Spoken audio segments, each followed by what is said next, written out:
Hi everyone, welcome to Canadian Outdoorsman TV. I'm your host Kevin Wilson, and we've got a treat for you today. I'm here with Gordy Klassen, otherwise known as, in fact known internationally as Trapper Gord. We're going to take you on a registered trap line today. In fact, we're going to give you a lot more than that. We're going to talk to you a lot about what it means to be a trapper in the 21st century. Gordy, thanks for joining us. Kevin, it's a real pleasure, and I'm really looking forward to the next couple of days. As am I. Yeah, it's gonna be really good. We're gonna go out and spend part of the day here. We've got a few items to take care of, some housekeeping stuff that goes with my Trapper Gord business. And from there, we're gonna run down to the trap line, check some traps, set some new stuff. Check a bunch of line, get a whole bunch of new stuff laid in, and then head back out sometime tomorrow night. Perfect. Really looking forward to it.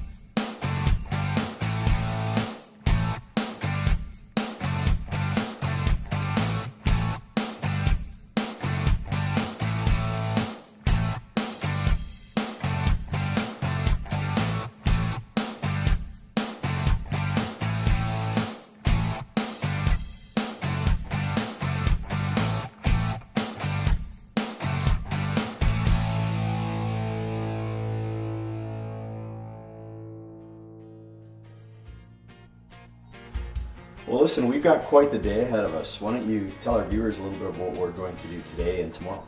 Well, real quickly, Kevin, is that what we're going to do is we're going to I got to take some fur in to ship out to one of the fur auction houses, one of the Canadian fur auction houses. We're going to come back. I'm going to show you around my college a little bit and explain to you what we do here. Then from there, we're going to head down to the trap line. It's about an hour and a half from here. We're going to get on our sleds, go into the cabin, light a fire. And once we know we've got a warm spot to come back to, we're going to head out on the line, check a bunch of traps. Hopefully we can set some more traps. It's always an ongoing thing. From there we'll spend the night in there, go back out, run another loop on the trap line, and then head out back to civilization sometime tomorrow night.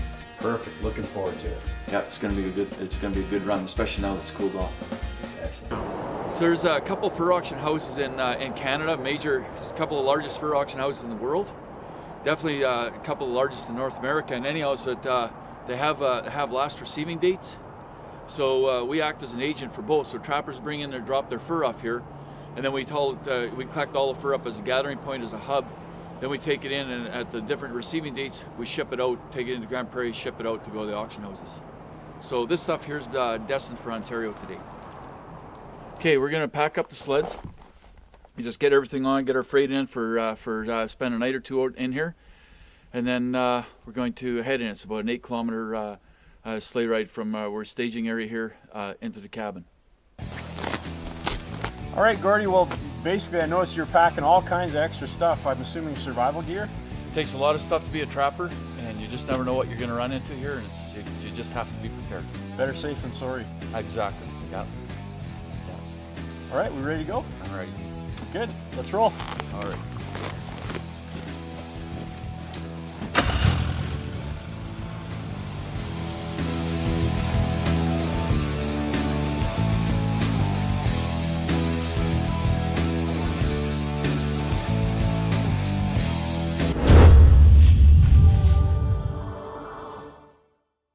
Kubota RTVs have been the best-selling diesel utility vehicles in North America for the past 10 years, and now they're even better. Introducing the new X-Series RTVs from Kubota.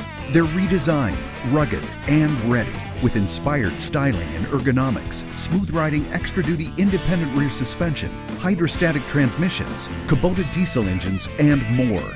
Whether you've got work to do or want to enjoy time off, Kubota has an RTV for you.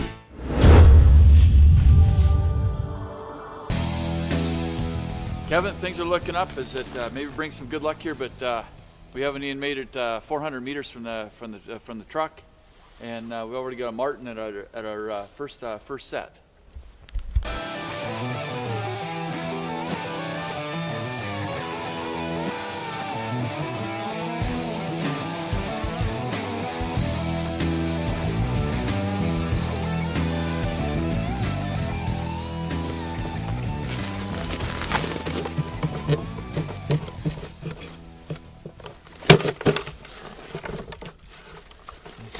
How long has that trap been set? This here's produced, this is my third martin out of this set this year. And it's been set here for, I don't know, since I checked this trap last. I pulled a martin out of it maybe 4 days, 5 days. This is so different than hunting, because hunting, you know, if you got a set of binoculars and a hunting knife and a good rifle, you know, that's pretty well all you really need. This martin here was caught with a classic double strike. Took it across the back of the neck and across the abdomen. So this thing would have been knocked out. If he may have been killed instantly. These traps are made to meet or exceed the standards put out by the Agreement on International Humane Trap Standards. This animal is the way the traps are designed. They're designed to kill him in 120 seconds. Render him unconscious, kill him in 120 seconds. This one here had a classic double strike, one across here, across the thorax, and then another one just behind the ears, and then the second one going across the abdomen. So Gordy, what would this martin be worth? So last year I averaged $150 on all of my martin, and this one here is, you know, it's not the largest in the world, but odds are is really good that I'll probably get $150. Some years I've averaged $200 straight across the board, but you know, it's probably $150 martin right here. Excellent. Yeah, beautiful. Very nice.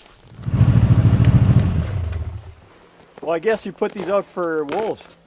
Well, kind of, sort of, Kevin. What it is that this serves a lot of different purposes. One is that the stuff is going to go into a dump someplace, so I might as well bring it out here, put it back in the land. Sure enough. So a couple roadkill deer, a couple of moose, and what I do this year is more for population, getting an idea of what's going on for my trapline management plan. It's a nice big area that the logging company left me, so I put up 2-3 trail cameras here, and by putting those trail cameras up here, I get to take a look at everything. Right where I'm standing here, a month ago I had a grizzly bear. I got a picture of a grizzly bear standing here. Wow. 2 days after that, a cougar followed him through. A month ago now, that's middle of the winter. Yeah, it was in December. So a lot of people think that grizzly bears are hibernating or in torpor at that time of the year. Tell us about that. Grizzlies might be in a bit of a torpor, that's for sure. You know, they're not the same kind of grizzly bear that you'd find in late October or early November. But at the same time, grizzly bears up in here. We're about I'm guessing about 80 kilometers northeast of Grand Cache. I've seen grizzlies out here every month except for the month of February. That's fascinating. It is, yeah. And right till the end of January, I'll see grizzlies out, especially on nice days like we just had in the last few days. See grizzly tracks all over the place. I can show you some tomorrow. And then in early March, you'll see great big pie plate sized tracks of grizzlies walking around here. So you want to put out some trail cameras, is that? So that's all I use this for, is I just put up trail cameras. It gives me a chance to take a look at what's going around. I'm going to get 9,000 pictures of a raven. I'll get to know, I'll know when the eagles get here. I'll know how many wolves I got on my trap line. I already do, but I'll get a chance to take a look at them again. I'll get to find out if there's any cougars moving in the area. They'll all congregate in an area like that, and the ravens will bring them to it. Perfect. Well, let's throw those cameras out. Okay, sounds great. Yeah, some hunters are really honest. Other guys, maybe not quite so much. So you lose cameras from time to time. Yeah, and down here, out in the bush, it's far enough out that the hunters have been just absolutely excellent. Really good. But you get up in the farmland, and maybe sometimes those guys aren't quite as good as they should be. You know, it's too bad, but that is a fact of what we deal with these days. I have the same problem. So Gordy, again, you know, the reason we got the bait here and the reason we got the camera is just simply to monitor the wolves. Yeah, it's just all part of my trapline management. Perfect.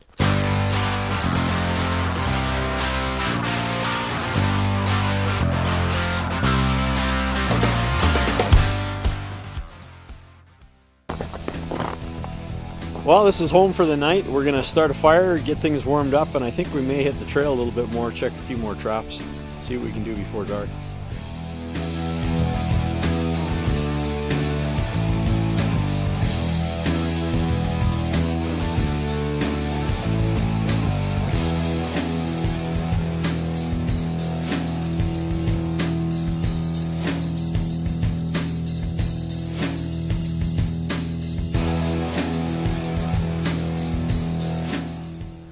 So Kevin, one of the benefits to trappers is that nobody knows a given chunk of ground better than a trapper does.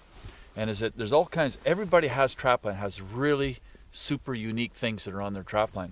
One of them here is we have a spring that runs along. Is right now it's minus 15 here. It's end of January, and yet what I've got in here is I've got millions and millions of minnows, and is it little sticklebacks. And what these sticklebacks do is there's a spring runs in here, the water runs in, and because there's oxygen here, and as we've had so much deep snow, all the sticklebacks will come up into the water, and are up into the fresh water. So you can see they're all over the place in here. You can just scoop them out by the millions. You can see them in here. So they're going. Is it all these little guys here? And every year is what they used to do is when the Aboriginals, trappers, not a lot of the old time white trappers, European trappers, they would come and gather these up like this on every lake. There's usually you can find these. Otters come here, eagles come here. It's spring food for eagles. And so what they use them for is a lot for dog food. And there's millions and millions of them, and use them for dog food, use them for bait, use them for all kinds of stuff. So what do you use them for? Is it I mostly use them for making a certain kind of bait and lure. And is it once just purely to try it, I made a soup out of them. And is it and how was that? Well, it was really good the first time, so I came back to do it a second time, and as it I fell in here, and is it there's so much muck in here and so many dead minnows in here, it just smelled something awful, and I lost my appetite.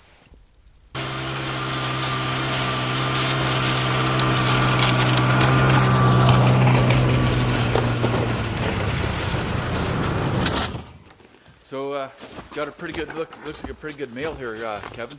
Yeah, I'm impressed. Yeah, it's like a decent lynx. We set this trap. My son and my daughter-in-law set this trap on Saturday. It was the first set they got caught up to. So Saturday at noon.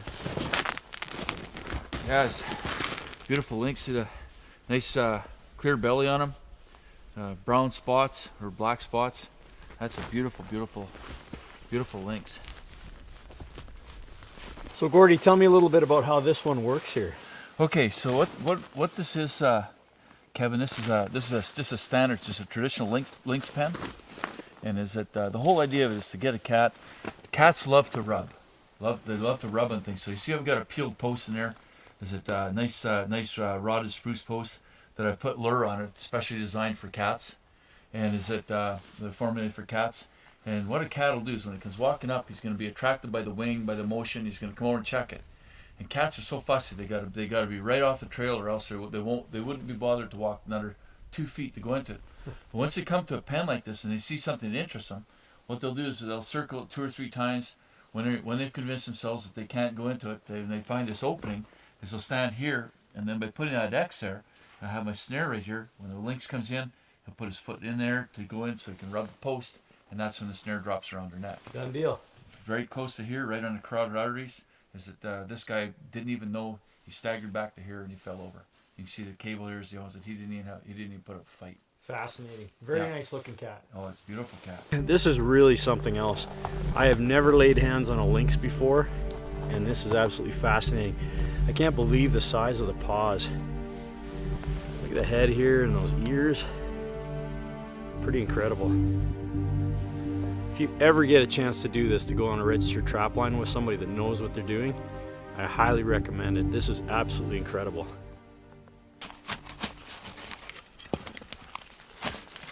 The whole point of it is just to make sure that I maintain the carrying capacity of the land. By taking a few lynx every year, is that I don't take any more. We're under a strict quota, but by taking a few lynx every year, I'm guaranteed that I can trap lynx year after year after year.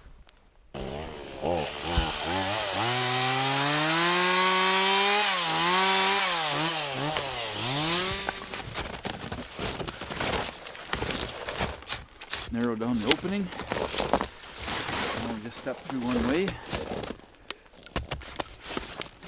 Kevin, the reason I wanted to choose this spot here is because I know lynx are coming through here. We got fresh lynx tracks going along here, and we came across even fresher ones farther down the trail.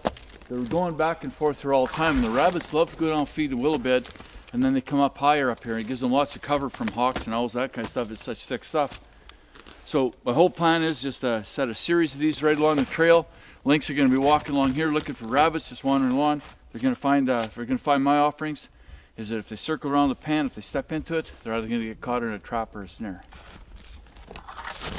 Construction is pretty simple. It's just a matter of making sure that the lynx can walk around and can see in, but he can't actually get in there himself.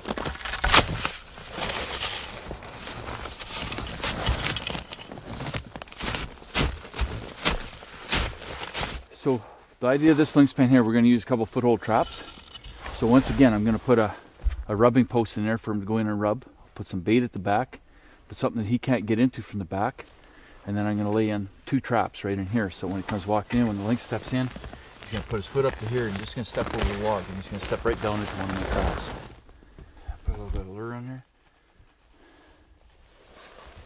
Smear it on there so no, when a cat comes walking in there, cats love, they got glands behind their ears, and they love to rub their glands on a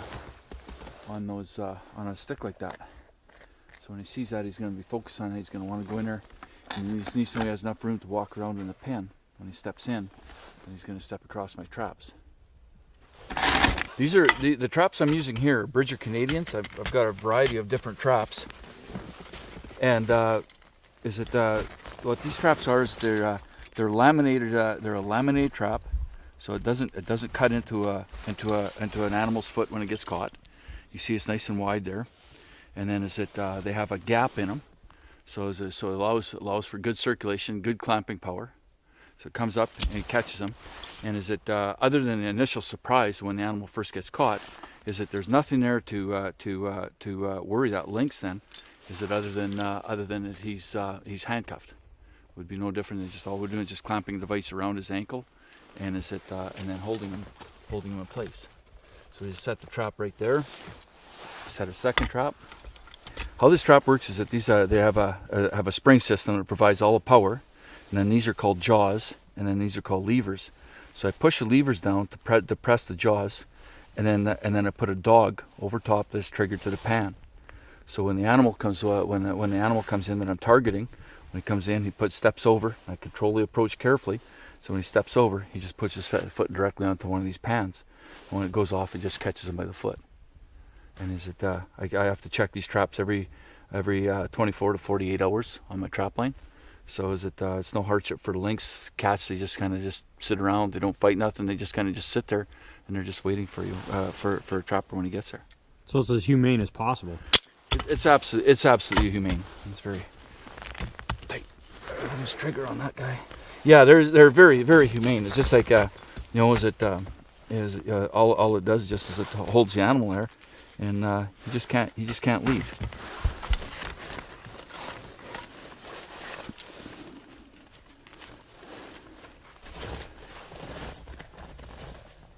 And there's a finished product. Well, Gordy, this has been a great first day. We've picked up a couple animals. We've set a trap. I'm learning a lot. Thanks for bringing me out. We're at the end of the first day. We're losing light. We probably have another hour. What are we going to do for that last hour? Well, probably for the next hour into dark, and then probably for an hour after dark, we'll just continue making setting lynx pens all along here. Okay. And then come out and check them in the morning. With a little luck, we might have a lynx stand. All right, let's do it. And I have it on good authority. You got some moose steak back at the... Oh, yeah. Yeah, there's moose steak there. Looking forward to it. And scotch. Excellent. Yeah. Okay. All right, let's go. Well, so we just got back to the cabin and revved up the generator. We're gonna sit down to some dinner here. I'll tell you what, this has been a fantastic day. Again, for me, being on a registered trap line was an absolutely phenomenal experience for the first day. I can't wait to see what tomorrow's like. But for now, let's go in where it's warm and enjoy a meal.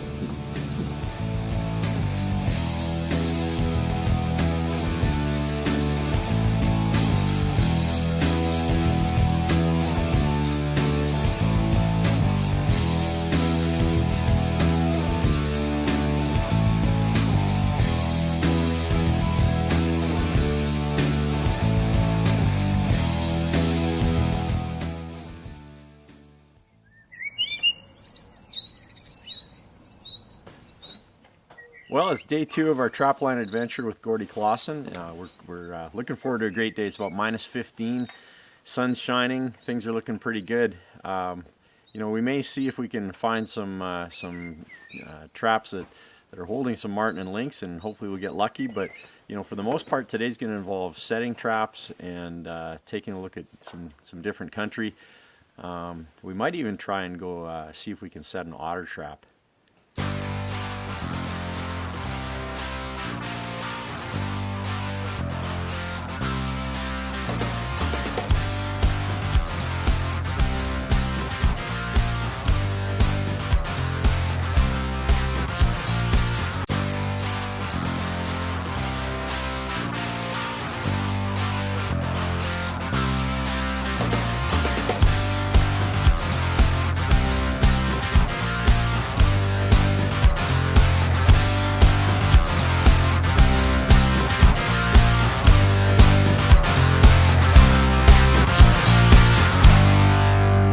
Kevin, what I'm going to do is, otters come up here and have a toilet up here, so they always come to the same spot to defecate.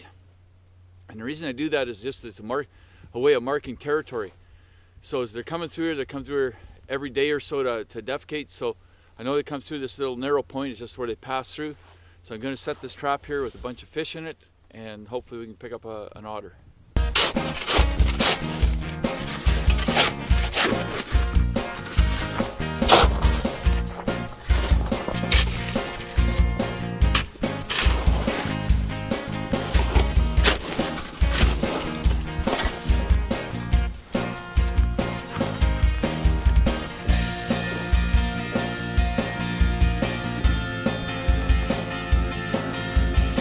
This trap here is a 330 Belial. Is it Canadian trap standards are without question of the highest humane trap standards in the world, and it all ties back to agreement on international humane trap standards. And Canadian traps meet or exceed, in most cases far exceed the conditions set out by AHITIS, or the agreement on international humane trap standards. This particular trap here, is the standard it has to meet is it has to render the unconscious, a large animal like an otter, unconscious with the blow, with the initial strike, and then the animal has to be dead within 300 seconds. And the next time an otter comes up here, he's going to look at that, he's going to see this, he's going to be curious about it, and hopefully with a little bit of luck, I can get him to come in there. And you see I got fish in there at the back, a lot of fish, and big fish like this otter's never seen in this lake. So when he comes in here, he's going to get that, and hopefully he goes in. And part of it is a sales pitch now, is if I can get him in that far, where he's in this far into this box, it's 4 feet long. If he's that far into the box, he's going to have, it's like doing sales. It's going to be hard for him then not to close the deal by going in. That fish is right within his reach. All he has to do is just cross through my trap.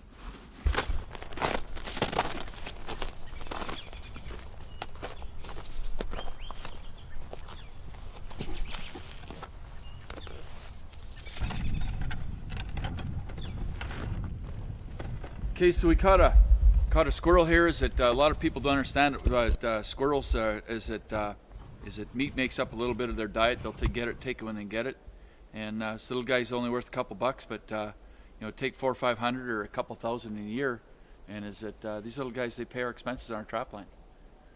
600 squirrels is usually what we take in a year, and at $2 a piece, $1,200. It buys all our gas, buys our groceries. Yeah, this little guy, he never knew it hit him.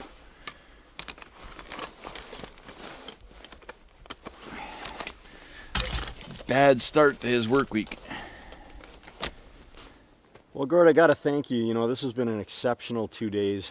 You know, something we didn't cover is really, why do you trap?